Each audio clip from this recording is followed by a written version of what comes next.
Welcome to Headline Buster, brought to you by The Point with me, Liu Xin.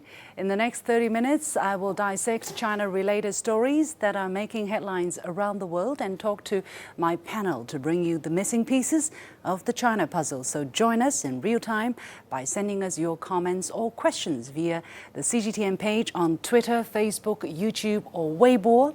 If you're watching this live on the CGTN application, email us at thepointwithlx@cgtn.com. Let me know what you're thinking. We start our live streaming every Friday at 10:30 a.m. Beijing time, so do get in touch with us and we might just read your comments on the show. As usual, before we start on today's story, let me share one thoughtful message we've received about the coverage of the Hong Kong protests, which was the subject of our program last week. Now, this is a message from one of our Indian viewers, and it says, let's remember that we as two nations in Asia, India and China, we can't reach out full potential at the moment together as neighbors because of the UK and the US, which is sickening, frustrating and very sad. The problems that our two countries face of division and separation, etc., is because of the UK initially and now being carried on by their bigger brother, the United States. Now, many of the local people in my country, like me, want a united Asia to, among other things, put colonialism to death. So since I'm a South Asian person, I yearn for South Asia-East Asia cooperation to be amplified to bring about the unity amongst our people. Ultimately, this will play a role in blasting the hegemonic media of the West and countering it, in addition to other countermeasures that we can use as well. A big thank you to this viewer for offering your observation and thoughts with us. I couldn't agree with you more that a united Asian voice is needed to blast the hegemonic media coverage of the West. That's why we're doing this right now. And we do hope that more friends from around the world can come and visit China or India or other Asian countries to form their own experience and opinions. Now, let's move on to today's story, China's facial recognition. And of course, I'm going to start by having my face scanned right here. Okay, I think that's enough. Facial recognition has been used widely across China, powering the technology to unlock phones, to pass security checks at airports. There you go. Does it look like me? And purchase goods with a smile to pay function. At its core, it is a biometric software application capable of verifying or identifying a person by comparing and analyzing patterns of facial images. Besides being convenient, facial recognition technology does have another major advantage: safety and security. As Forbes reports, law enforcement agencies use the technology to uncover criminals and to find missing children. In New York, for instance, police were able to apprehend an accused rapist using facial recognition technology within 24 hours of an incident where he threatened a woman with rape at knife point. In cities where police don't have time to fight petty crime, business owners are installing facial recognition systems to identify subjects of interest when they come into their stores. And airports are increasingly adding facial recognition technology to security checkpoints. The U.S. Department of Homeland Security predicts that it will be used on 97% of travelers by 2023. However, it does trigger concerns about data privacy, and such concerns have not gone unnoticed by technology experts and government officials in China. The Personal Information Security Specification took effect in May 2018. It lays out granular guidelines for consent and how personal data should be collected, used, and shared.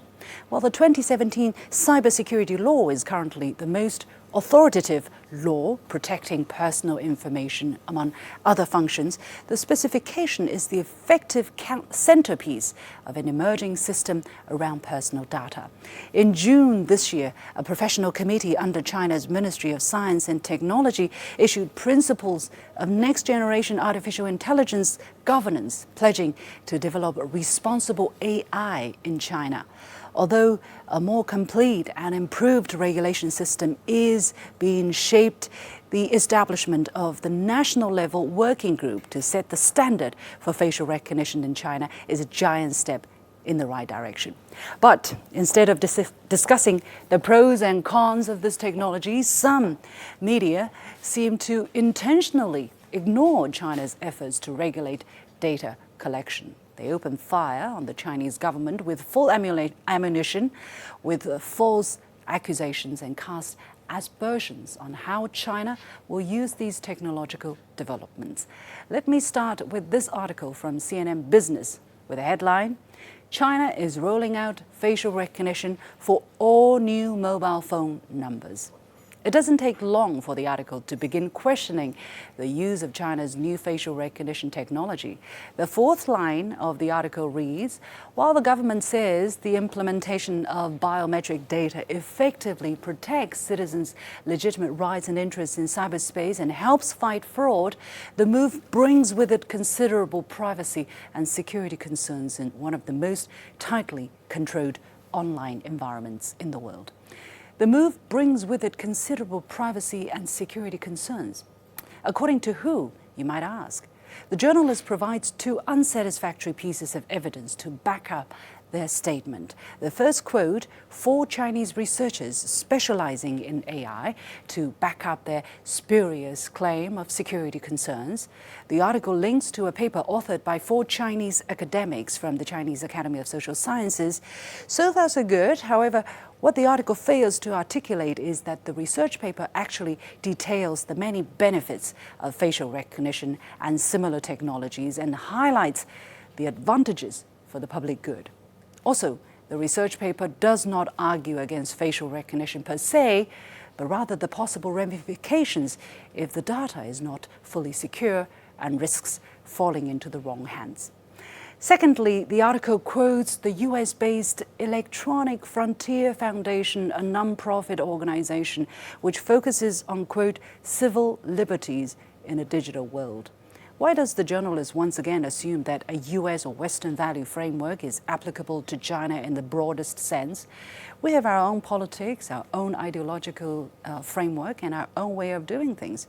When will this imposition, this assumption of the Western way of being the only way, end?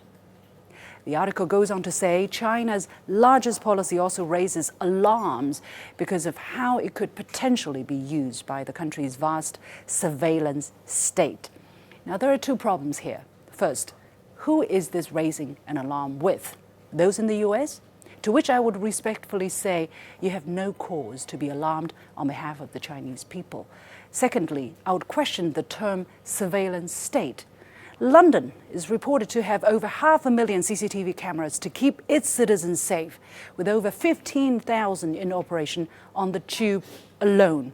Is London a surveillance city, or the underground a surveillance tube? Or are these just measures that national governments, local authorities, businesses and private citizens take to ensure the safety and the protection of the public or themselves?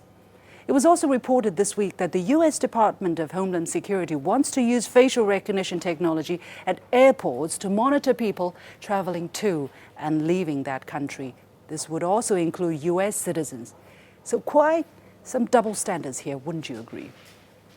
Now let's take a look at a second article. This one was published in the Daily Mail, and the headline reads, China starts selling its world-leading surveillance and facial recognition technology globally, despite concerns it violates human rights. I'm sorry, this story really, really makes me laugh a little bit, and you'll see why I find it so funny. Because I'm not sure what or who the headline is trying to criticize here. Is it aimed at China for selling the technology it has developed, or those who are looking to purchase it? Why is China attacked for choosing to market its technological innovations, which have a myriad of uses, and it's not simply a tool to violate human rights? If the paper has a problem with other countries using this technology, why doesn't it call them out? Instead, it calls out China, making us look bad and seems to want to hold us accountable for the actions of other countries. The piece goes on to say, and here's the really funny part, in contrast to the typical weapons and ammunition on display on other stands, Chinese firms offered non-lethal equipment, non-lethal, helmets, bulletproof vests, and tactical clothing for special forces or riot troops, jamming equipment, and cameras. Lots of cameras.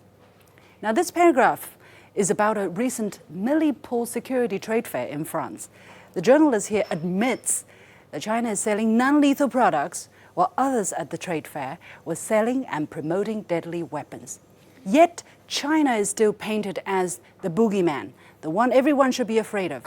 China is a world leader in these digital technologies, but the United States and the UK, let's not be mistaken, are the two largest producers and sellers of arms. These include bombs, bullets, and fighter jets. I only ask, which would you rather see deployed on your streets to keep your citizens safe, cameras or guns?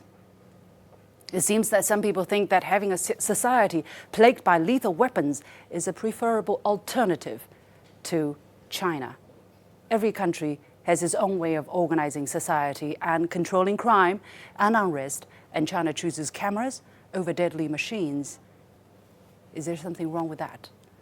And finally, let's take a look at this article published in the Financial Times. And the first thing that struck me about this piece was the choice of the picture.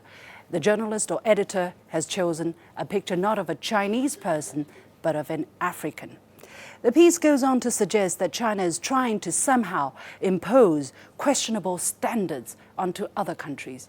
Here we can see once again, with the tone and choice of picture, how the international press, or some in the international press, try and frame China as the enemy in opposition to and attempting to control the rest of the world with cameras. The title of this article is Chinese Tech Groups Shaping UN Facial Recognition Standards. The article claims that China is shaping new facial recognition and surveillance standards at the United Nations, according to leaked documents.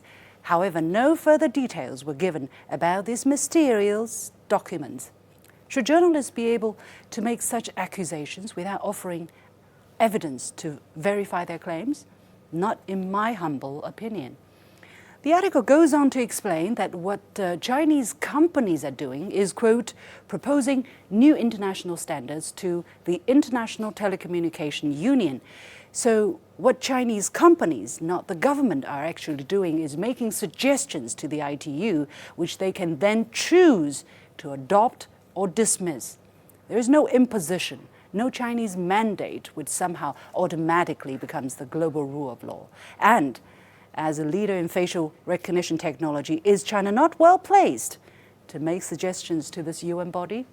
Once again, we see an attitude of doubt, of pessimism over logic prevailing here.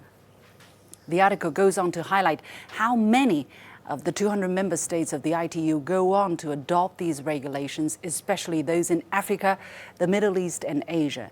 Europe and the US tend to develop their own independent policies, but nobody is forcing countries to adopt these measures. So why the smear campaign? It sometimes seems like China can't do anything right in the eyes of many in the international press.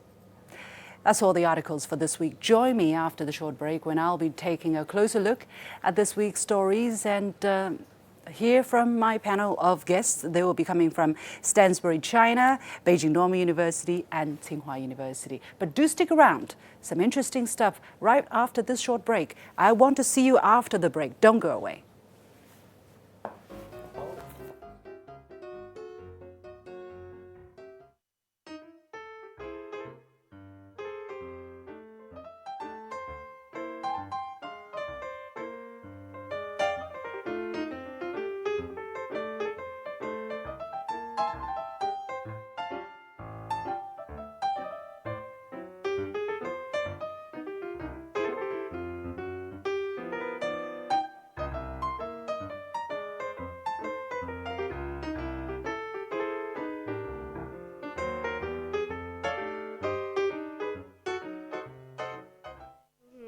把那个注册完了以后，关注以后再买东西什么的就比较方便了，支付呀什么的都比较方便，就不像那个普通超市还得排队，还得到那儿结账什么的，比较麻烦。我就觉得这个挺快捷的，想要什么东西一会儿就买出来了。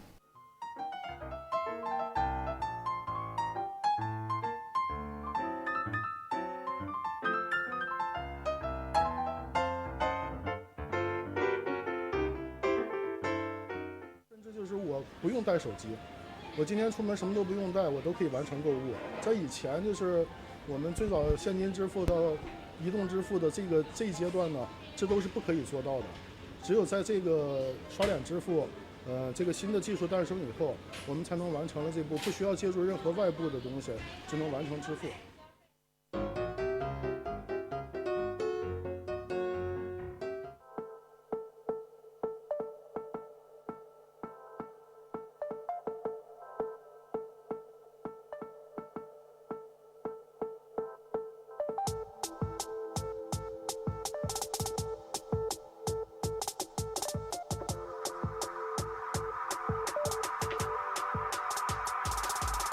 这样子取款就不用把所有的银行卡都放在皮夹子里面，然后直接人过来就可以取了。万一卡带出来掉了，还要补办，就特别麻烦。可以避免了就是犯罪分子利用我们 ATM 机安装那个盗刷设备来窃取我行客户资金的这个隐患。那么从银行服务这个角度来说呢，是可以进一步提升了客户在我们农行办理业务的一个便捷性，还有从客户账户资金信息还有账户安全性上面进一步得到了一个提升。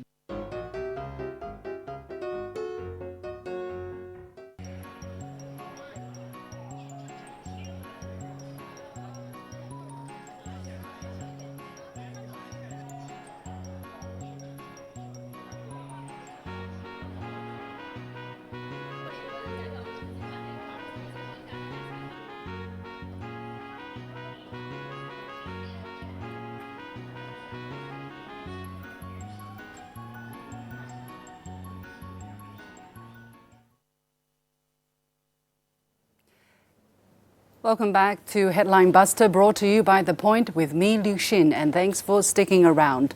I have with me three panelists who will be sharing their thoughts and their opinions on facial recognition issues, especially when it comes to China. They include James Early, CEO of Stansbury China, Professor Zhang Fan, Associate Professor from Beijing Normal University, and Rick Dunham, Co-Director of Global Business Journalism Program of Tsinghua University. Gentlemen, welcome to Headline Buster. I want to have your thoughts on what I said just now. Rick, why don't we start with you? Well, sure. I disagree with almost everything that you said. Okay. Start with the CNN article. I thought that the CNN article was fair. There were a few lines I would have written a little bit differently. I think if there was any skepticism, it was what is broadly an American skepticism about using what would be called Big Brother technology, whether it's facial recognition, AI, in non-criminal cases. And I think that that is not anti-China, it's that there's a different sense of privacy. And I agree with you on that. There are cultural differences that should not be imposed on other cultures, but I think that story reflected American culture and not a bias against China. Of the two other ones, I think that the Daily Mail story was biased, and I would not have allowed that to appear as an editor. I would have had it re-edited to make it more balanced. I think that the Financial Times article was pretty good, and I don't think.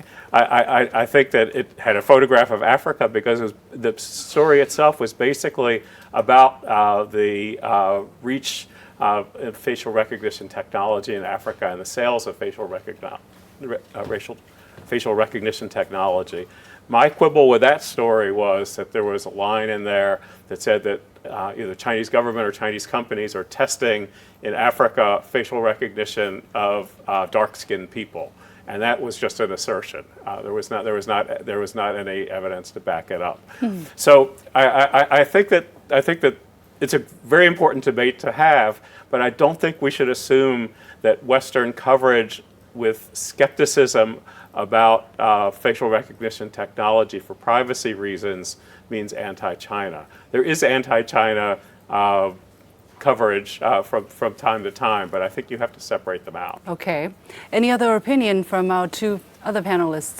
Professor Zhang? Yeah, well, it depends on whether you actually go through all the stories about facial recognition and say how many of them are actually against China, talking about China, because China is not the first one. Facial recognition is invented with support from an intelligence agency. That's not the Chinese intelligence agency, let's say that. And also, the Chinese company is not the first to sell them. And for some reason, when you see this story, it's always China. I mean, it's not necessarily purposely against China, but you talk about Big Brother, you talk about 1984. That's what people, when people have a narrative they want to push against China, that's the perfect thing to do, right? Because China is what the original author was anti-communist, and China is also the country that came up with bureaucracy. So you can see people, for people who've never been to China, it's sort of a natural thing for them to imagine. So this kind of story is heavily concentrating on China. So I don't fully agree with what you said. Maybe that particular story itself that we dissected probably is not targeting China, but overall we do see quite amount of press coverage on China, especially and critical of China's practices on facial recognition. And I think we'll see more, and I think we'll see more about, I mean, this is a great topic, and I think a great discussion, right? I mean, and it's not just about facial recognition, it's going to be about gait recognition, about this data profile, not just about these three stories. This is just the beginning of an ongoing thing. I took a Didi here this morning, and it said, your driver's identity has been confirmed by facial recognition. I felt safer, right? It's just like an ID card, but better. That's one use, and I think probably everyone is okay with that. I want to catch criminals too. I don't want some, pedophile or rapist running around my neighborhood when we could have caught him with a camera. I think where we get into the gray area, at least with the American value system, and by the way, Americans complain about, we have the Snowden situation, we have, Facebook and Cambridge Analytica. We have data privacy concerns as well, and grievances. But there's a line to be drawn between protection from criminal acts and, let's say, someone who has a different opinion in a political sense, and that could be in China, that could be in Africa, that could be in some regime. Take it to an extreme case. You might have some, a crazy dictator in some small country who wants to oppress his opponents. Facial recognition is a very powerful tool, and we've seen data gives people a lot of power quickly. It's like a fast car. Not just facial recognition, just all this technology. So it's good that we're having these kinds of discussions. I was glad to see the Chinese Ministry of Education take a step back and say, wait, we were using facial recognition in classrooms to test if students are paying attention or not. But this can be inaccurate, so we're going to take a step back and decide a more clear policy. So I think that's the way we should all be looking at this. I'm not sure, because I saw the story where the students were wearing some kind of device, but that's also very controversial within the Chinese society as well. There is a lot of criticism of that. And it's good there's controversy. Yeah, so I think it is also an issue here in China whether our privacy is being infringed upon while security is being protected. But definitely it's not like, in China everything is being controlled, everybody is being watched, what they say, what they write. I don't think it is in that case. And it's a price, of course, to pay when you have extra security. I think that is a fact that we all recognize as well, because otherwise there is no way for anybody to be caught so easily. I was in New York, which is also, by the way, a city with a lot of cameras. People don't mention it so much, but there are cameras everywhere. And yet they're not so good, because they're not able, when something happens, for instance, there was a car crash and the car just drove away, and they're not able to find the suspect because the technology is just not so good. So if they would have better recognition technology or better camera, they're probably able to protect their residents a bit better. Correct. I think there is just about universal agreement on fighting crime. And I do believe, in a lot of ways, the Chinese artificial intelligence, at least facial recognition technology, is ahead of the game. That's one of the reasons it's had such a penetration in Africa, because it's state of the art. The question is something that is cultural for every country, which is, where does privacy come in? Where does use of facial recognition for identification, but not for criminal intent, come in? I like the fact I go to museums in China. facial recognition allows me to go in. It's my ticket. That's convenient. I mean, I was in Dongbei. It was great. It was fast. But where's the line? And I think in America, the courts have drawn the line on government collecting data on non-criminal activity, warehousing the data. Using that to let me in is okay. But if there's a picture of me that then goes into a government database that says I was there at that time, that's where in America the law, the Constitution, would draw the line. It's up to every country to decide. I think that a lot of the coverage globally of facial recognition has been the risks, the downside of government abuses. That's sort of news, that good news is not news, but I do think a little more balance would be helpful there. Yeah. But again, it's a challenge for every country. Yeah, I think balance is very important. Whenever there's new technology, you have to adapt to it. I think technology is very important in terms of changing social behavior. So agrarian societies are very different from a hunter-gatherer society that pushes changes. You have to adapt to that. You have to find somewhere on the spectrum that's best for you. So a conversation, a fair and balanced reporting analysis is really important. But people shouldn't masquerade their opinion pieces as factual reporting, and that draws the conclusion from the headline, and then there's no conversation, and then you already killed the topic. But in reality, for the security thing, like when a lot of modern conveniences have security risks, and to Credit prevent cards that, too, credit for cards instance. too, Yeah. to prevent that, the easiest thing is to actually be able to catch criminals doing that, and very quickly, and facial recognition can do that. So at some stage, it's unavoidable that you're going to have to introduce these things. And then by delaying the conversation, by just wiping it under the carpet and not fairly discussing it, is the worst thing that could happen. Let's sorry to interrupt, just to have this say from our YouTube watcher by this person by the name of Sunday, that technology isn't bad itself, but the way it is deployed by governments. And I think the fair point to say it's a challenge for every government. And somehow, when it comes to China, it's the question mark is bigger, right? Because again, as I said, the surveillance state in London, in every major metropolis in the world, you have a lot of cameras, and yet the finger pointing is heavily on China. Do you see it this way? Well, I mean, China has its, trust building issues, let's say, with the world at this stage, and I think that's a fair point to make, and most people would say that. I think when we bring in the Western value system, we talk about collateral damage, right? If the car were invented right now, or the gun were invented right now, I don't think they would be legalized in the U.S., because we know guns save lives, but guns kill a lot of people too.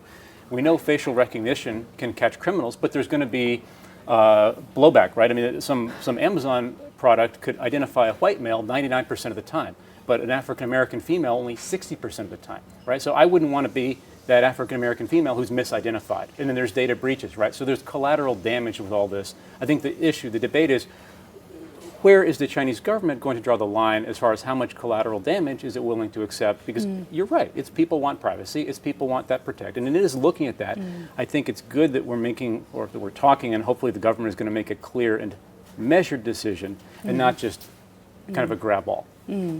I think China also perceives a threat in terms of stability, in terms of outside interference in its domestic affairs, and also efforts to try to separate parts of China, efforts trying to destabilize the Chinese government, efforts to bring subversion in parts of China.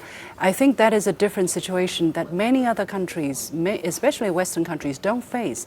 They don't have that kind of challenges, at their doorstep, basically coming from everywhere, especially at the situation we're looking at this moment. So from my perspective, although I understand there must be a line, but exactly where the line draws, because for a country of 1.4 billion people, to keep it safe and to keep everybody secure, and then to keep the country together when you have all of these challenges posing at you at the same time, I think it is a daunting challenge. So I wouldn't want to be in the position of the Chinese government at this moment.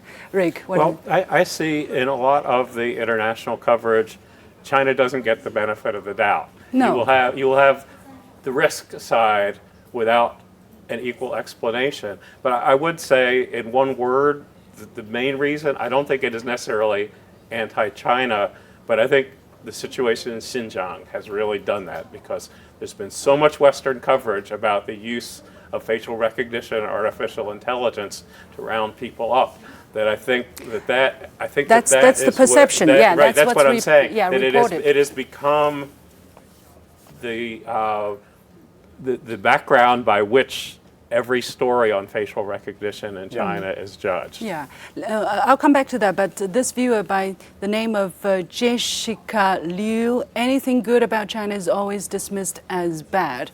Very often the case, I would say, but maybe Except people... Alibaba. Maybe people don't agree. Yeah, maybe some people don't agree. But in terms of Xinjiang, I understand it's a point in focus where it has been accused of using facial recognition technology to surveil, to monitor the movements, for instance, of Muslims. I've seen that. But on the other hand, I do not know exactly what's happening, because I do not have insider information. I've never been to Xinjiang. But I understand the security situation in Xinjiang was also extremely bad. I mean, a lot of terrorist attacks took place, thousands basically, from 1990 to 2016. Not just Han people were killed, but also Uyghur people, Kazakh people, people from other ethnic groups. So there is also the need to step up security to be able to track what people who have criminal intentions or who have committed crimes are doing, and whether they are about to inflict another deadly attack on innocent people. So it's again two sides of the coin. I don't know whether the people in the Western countries are getting the other side. Yeah, I mean, I've been to Xinjiang, I've been to Urumqi, and it's a beautiful place, and it's a shame that all this is happening there. And I think it comes back to where we draw the line, right? Everybody is against terrorism. Everybody is horrified by that. But do you use technology? Do you use the police force to stop and then just go from there? Or is there, at least as the Western media would say, further suppression in the name of, officially in the name of preventing terrorism? And I think that's the parallel to how the West would be looking at AI. I would say it's not just facial recognition. It should be, the topic is really AI applied to facial recognition, because pure facial recognition is a convenient way to go to a museum. It's a way to confirm your DD driver is not some crazy guy, right? It's the AI that we're really talking about. Okay, there was another comment, but I guess when this shows up, that means we're running out of time. Time goes really fast. Many thanks to my guest James Early from Stansbury, China, Zhang Fan from Beijing Normal University, and Rick Dunham from Tsinghua University. Big topic, lots to talk about, and actually very important, very sensitive, and sometimes very perplexing as well. I wonder what you think of my monologue and our discussion. So do write us. On another note, I want to solicit some videos that you shoot with your cell phones. If you think it is interesting and worth sharing, just send them to me, to the email address at thepointwithalex@cgtn.com. We would love to hear from you and possibly show it on our show as well. So promise to do that. I look forward to hearing from you, and thank you for having followed us on this edition of Headline Buster.